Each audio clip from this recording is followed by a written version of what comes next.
Hi everyone, welcome back to another new video.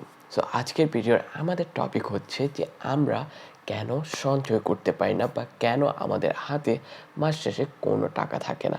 So একটা জিনিস কি আপনি কখনো ভেবে দেখেছেন, আমরা যারা চাকরি করি, বিজনেস করি বা প্রবাসে রয়েছি, তারা কিন্তু ভালো টাকা ইনকাম করি, যেটা দিয়ে একটা ভালো পরিবার ইজিলি সারভাইভ করতে পারে।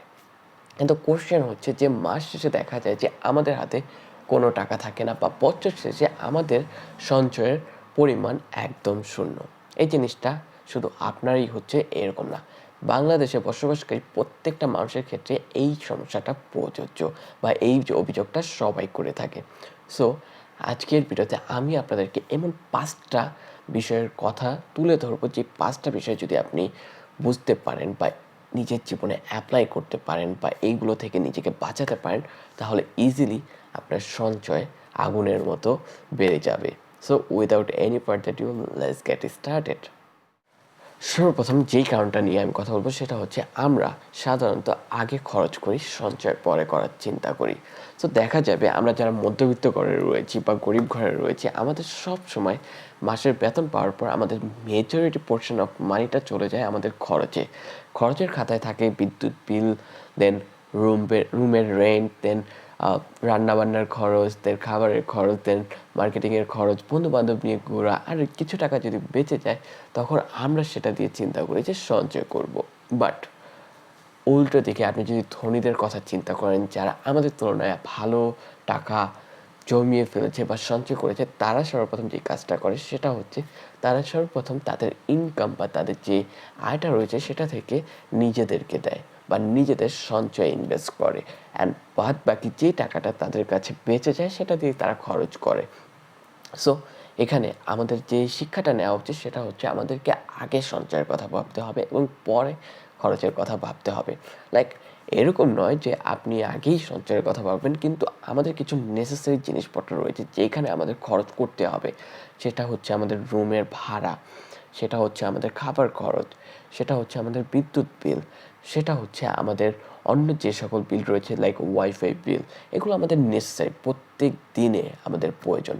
এর বাদে যে খরচগুলো রয়েছে সেগুলোকে আমাদেরকে একটু ওভারকাম করতে হবে এবং সেই টাকাগুলোকে আমাদের সঞ্চয়ের মধ্যে ইনভেস্ট করতে হবে।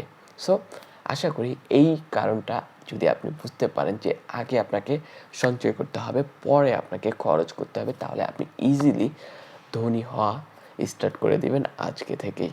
তো যাওয়া যাক 2 নম্বর সমস্যায়। 2 নম্বর যে কারণটা হচ্ছে সেটা হচ্ছে জীবনযাত্রার মান খরচের সঙ্গে বা আয়ের সঙ্গে বাড়ে। এই জিনিসটা আমাদের সবার সঙ্গেই হয়ে থাকে। লেটস আমি একটা ভালো একটা কোম্পানিতে জব করতেছি এবং গ্র্যাজুয়ালি এভরি মান্থ আমার স্যালারি ইনক্রিমেন্ট হচ্ছে। সো এখন আমি কি করলাম, আমি নিজেকে আমার যে জীবনযাত্রার মান রয়েছে সেটা আস্তে আস্তে বাড়াতে শুরু করলাম। আমি ভালো মোবাইল কিনলাম, আমি ভালো জামা কাপড় কেনা শুরু করলাম, আমি আগে যেখানে বা যেই বাসায় থাকতাম সেখান থেকে একটু ভালো বাসায় চলে গেলাম। সো এখানে দেখা গেল যে আমি যে ইনকামটা করতেছি, যেই ইনকামটা আমার বাড়তেছে, সেই ইনকামটা আমার বর্তমান সময়ের খরচের সঙ্গে ইকুয়ালি হয়ে যাচ্ছে। এটাকে বলা হয় লাইফস্টাইল ইনফ্লেশন। সো এইখানে আমরা আমাদের ইনকামের সঙ্গে আমাদের জীবনের মানকে একদম ওতপ্রোতভাবে জড়িয়ে ফেলি, যার কারণে আমাদের কাছে মাস শেষে কোনো সঞ্চয় থাকে না। সো আমাদেরকে যখন ইনকামগুলো বাড়ছে তখন একটু ভালো করে ভাবতে হবে যে আসলে কি আমার প্রয়োজন নতুন মোবাইল, নতুন জামা কাপড়, নতুন বাসা এবং বেশি বেশি রেস্টুরেন্টে খাওয়া। এই যেগুলো যদি আমার নেসেসারি না হয় তাহলে আমরা অ্যাকচুয়ালি অ্যাভয়েড করব। যদি আমরা এই জিনিসটা অ্যাভয়েড করতে পারি তাহলে বছর শেষে বা মাস শেষে আমাদের কাছে একটা ভালো পরিমাণ টাকা থাকবে, যেটাকে আমরা ভালো জায়গায় ইনভেস্ট করতে পারবো বা কোথাও সঞ্চয় হিসেবে রাখতে পারবো। সো আশা করি বুঝতে পেরেছেন। যাওয়া যাক 3 নম্বর কারণে। 3 নম্বর যে কারণটা হচ্ছে সেটা খুবই মজার একটা কারণ, আর সেটা হচ্ছে আমরা অ্যাকচুয়ালি জানিই না আমাদের টাকা কই খরচ হচ্ছে। লাইক আমরা ট্র্যাক করতে পারি না বা আমরা বাজেট তৈরি করি না। আমরা সারাদিনে লাইক একজন সাধারণ মানুষ যদি ঘর থেকেও বের হয় তার ইজিলি 200 থেকে 300 টাকা খরচ হয়ে যায়। সো এই টাকাটা কিন্তু খরচ হচ্ছে আমাদের পকেট থেকে, অন্য কেউ আমাদের জন্য এই টাকাটা বহন করতেছে না। সো আমাদেরকে ট্র্যাক করতে হবে আমাদের 1 পয়সা বা 1 টাকা কোথায় খরচ হচ্ছে। সেটা যদি আমরা ট্র্যাক করতে পারি তাহলেই আমরা বুঝতে পারবো যে আমরা কোথায় বাজে লাইক বাজে ইনভেস্টমেন্ট করতেছি বা কোথায় বাজে খরচগুলো করতেছি, তাহলে নিজেদেরকে আমরা সেই বাজে খরচগুলো থেকে নিজেকে দূরে রাখতে পারবো। কারণ একটা টাকা ইনকাম করতে কিন্তু আমাদের অনেক কষ্ট করতে হয়, অ্যান্ড যখন আমরা ট্র্যাক করতে পারবো বা আমরা গতিবিধিটা বুঝতে পারবো যে আমার টাকাটা এই জায়গায় খরচ হচ্ছে যেটা আমি চাই না খরচ হোক। লাইক আমি প্রত্যেক দিন 2টা রুটি খাচ্ছি, কিন্তু 2টা রুটি খেতে গিয়ে আমি আমার 1 টাকা বা 2 টাকা আমি দোকানদারের ওইখানেই রেখে আসতেছি। সো এই জিনিসগুলো যদি আমরা ধরতে পারি, তাহলে আপনি আপনার জীবনে একটা আমূল পরিবর্তন দেখতে পারবেন। জাস্ট একটা ছোট মজার হিসাবই দেই, যে 2 টাকা আপনি দোকানে রেখে আসতেছেন, বছর শেষে যদি আপনি হিসাব করেন প্রত্যেক দিন, মাসে সেটা দাঁড়ায় 60 টাকা, বছরে সেটা কত দাঁড়ায় 365 দিয়ে আপনি জাস্ট একটু গুণ করুন, দেখবেন 7,000 টাকার মতো আপনি প্রত্যেক বছর এই 2 টাকা করে জাস্ট উড়িয়ে দিচ্ছেন। সো আজকে থেকে বাজেট তৈরি করুন, আজকে থেকে নিজের টাকাকে ট্র্যাক করা শুরু করুন। 4 নাম্বার যে কারণটা হচ্ছে সেটা হচ্ছে অন্যকে দেখিয়ে চলা। এটা আমরা সবাই করি, শো অফ করতে আমরা সবাই ভালোবাসি। যে ইস, আরেকজন আমাকে দেখে বলবে, দেখ ছেলেটা কত সুন্দর ড্রেস পরেছে, বা ছেলেটার হাতে কত দামি একটা মোবাইল, ছেলেটা কত হ্যান্ডসাম। সো এটা আমরা সবাই পছন্দ করি বলা চলে। সো এই জিনিসটা থেকেই আমাদেরকে বের হতে হবে, কারণ এই শো অফ আমাদের জীবনটাকে একদম একদম আবর্জনা হিসেবে তৈরি করে। লাইক আমার এক ফ্রেন্ড একটা বাইক কিনেছে, এখন আমারও সেই বাইকটা দেখার পর আমারও মনে হচ্ছে যে না, আমারও বাইক কিনতে হবে, তা না হলে আমি তার কাছে ছোট হয়ে যাব। সো এই চিন্তা ভাবনাগুলো আমাদেরকে অ্যাকচুয়ালি ধ্বংস করে দেয় ভিতর থেকে। আমার মাসে ইনকাম 30,000 টাকা, কিন্তু আমার আরেক বন্ধুর ইনকাম হচ্ছে 70,000 টাকা। হয়তোবা তার যে জীবনযাত্রার মান হবে, আমার জীবনযাত্রার মান কিন্তু এক হবে না, বাট আমি সব করার জন্য করি কি, তার যেই জামা কাপড়ের বাজেট রয়েছে সেই বাজেট অনুযায়ী আমিও টাকা খরচ করা শুরু করি। আর এই জিনিসটাই আমাদেরকে সবসময় গরিব রাখে, যদি আমি একদম বাংলায় বলি। সো আমাদেরকে এই জিনিসটা থেকে বের হতে হবে, আমাকে অন্যকে দেখানোর জন্য কোনো খরচ করা যাবে না। সব মেন্টালিটি একদম অ্যাভয়েড করতে হবে, নিজের টাকাকে মূল্য দিতে হবে।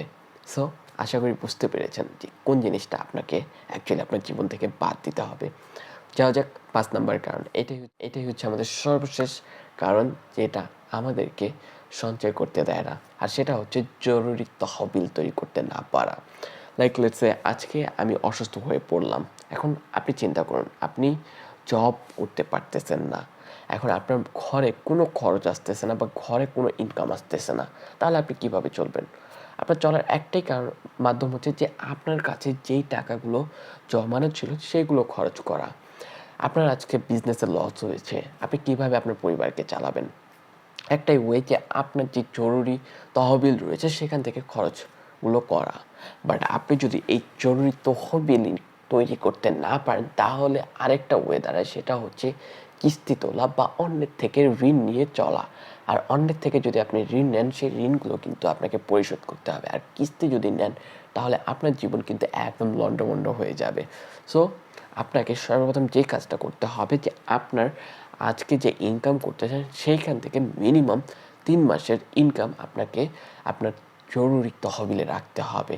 আপনি 30,000 টাকা ইনকাম করতেছেন, ইট মিনস আপনাকে 90,000 টাকা অলওয়েজ স্ট্যান্ড বাই আপনার কোথাও রেখে দিতে হবে। সেটা হতে পারে ব্যাংকে, বা সেটা হতে পারে অন্য কোথাও যেখানে আপনি প্রিফার করতেছেন, আপনার ইচ্ছা। বাট আপনাকে জরুরি একটা তহবিল তৈরি করতে হবে, যেখান থেকে আপনি যদি কখনো কোনো অ্যাক্সিডেন্টের শিকার হন, আপনি যেন খরচ করতে পারেন। আচ্ছা, আপনারা যারা ভিডিওটা শেষ পর্যন্ত দেখেছেন তাদের জন্য অনেক অনেক ধন্যবাদ। তো ভিডিওটি এই মুহূর্তে আমি আপনাদেরকে জাস্ট কিছু উপদেশ দিব। অ্যাকচুয়ালি এখন আপনার কি করা উচিত সেটা নিয়ে আপনি হয়তো বা কোশ্চেন করতেই পারেন কমেন্ট বক্সে। আমি জাস্ট আপনাকে 5টা উপদেশ দিব। এই 5টা উপদেশ যদি আপনি মানতে পারেন, তাহলে আপনি আপনার জীবন মানকে অ্যাকচুয়ালি উন্নতি করতে পারবেন। সর্বপ্রথম, আপনি মাস শেষে যেই টাকাগুলো ইনকাম করেন সেটা থেকে 20% নিজের জন্য আলাদা করুন, সেই টাকাটাকে আপনি সঞ্চয় করবেন। 2 নাম্বার যেটা হচ্ছে সেটা হচ্ছে আপনার টাকাকে, আপনার মানি কোথায় খরচ হচ্ছে সেটাকে ট্র্যাক করতে হবে। 3 নাম্বার যে কারণটা হচ্ছে সেটা হচ্ছে আপনাকে খরচ কমাতে হবে। আপনার জীবনযাত্রার মানকে লাইক হঠাৎ করে বাড়ানো যাবে না, সেটা গ্র্যাজুয়ালি আস্তে আস্তে বাড়বে, সেটা আপনি আপনার চোখে হয়তো বা প্রথম দিকে দেখবেন না, কিন্তু পরবর্তীতে আপনি রিয়ালাইজ করতে পারবেন যে আপনি আগে যে অবস্থানে ছিল সেখান থেকে অনেক বেশি পরিবর্তন হয়েছে। 4 নাম্বার যে কারণ হচ্ছে আপনাকে জরুরি তহবিল তৈরি করতে হবে। সেটা হতে পারে 3 মাসের বা 6 মাসের। সেই টাকাটা আপনার সবসময় ব্যাংকে কোথাও বা না কোথাও রেখে দিতে হবে। যখনই আপনার প্রয়োজন হবে তখনই যেন আপনি সেটা ব্যবহার করতে পারেন।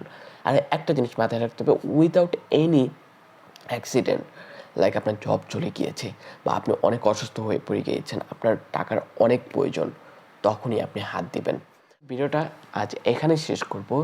যেতে যেতে একটা জাস্ট ছোট্ট বা শেষ কথা বলবো, সেটা হচ্ছে আপনি যদি একদমই নিজের সঞ্চয় করার মতো অবস্থানে না থাকেন, আপনার যে ইনকাম রয়েছে সেখান থেকে জাস্ট আজকে থেকেই একটা ডিপিএস করে ফেলুন। বিভিন্ন ব্যাংক বিভিন্ন রকমের ইন্টারেস্ট আপনাকে দিয়ে থাকে। আমি একটা ডিপিএস করেছি, সেটার স্ক্রিনশট এইখানে বা এইখানে কোথাও এক জায়গায় দিয়ে দিব। 2 মাসের টাকা আমি রেখেছি 2000 টাকা। সো আমি ইন্টারেস্ট পেয়েছি 60 টাকা 50 পয়সা। জিনিসটা মজার, কিন্তু ভালো লেগেছে আমার কাছে। সো আপনিও চাইলে আজকে থেকে একটা ছোট ডিপিএস আপনার নামে করে ফেলতে পারেন। সো আজকে ভিডিওটা এখানেই শেষ করতেছি। আর এই সমস্যাগুলো জাস্ট নিজের মাথায় গেঁথে ফেলুন, মেমোরিতে সেট করে ফেলুন যে এই 5টা জিনিস বা এই 5টা কারণে আপনাকে অলওয়েজ অ্যাভয়েড করতে হবে। সো আজকের মতো এখানেই বিদায় নিচ্ছি। ভিডিওটা ভালো লাগলে অবশ্যই লাইক করবেন, কমেন্ট করবেন পরবর্তীতে কী নিয়ে ভিডিও চান। ধন্যবাদ আপনাদেরকে। আজকের মতো এখানেই। সালাম, আসসালামু আলাইকুম।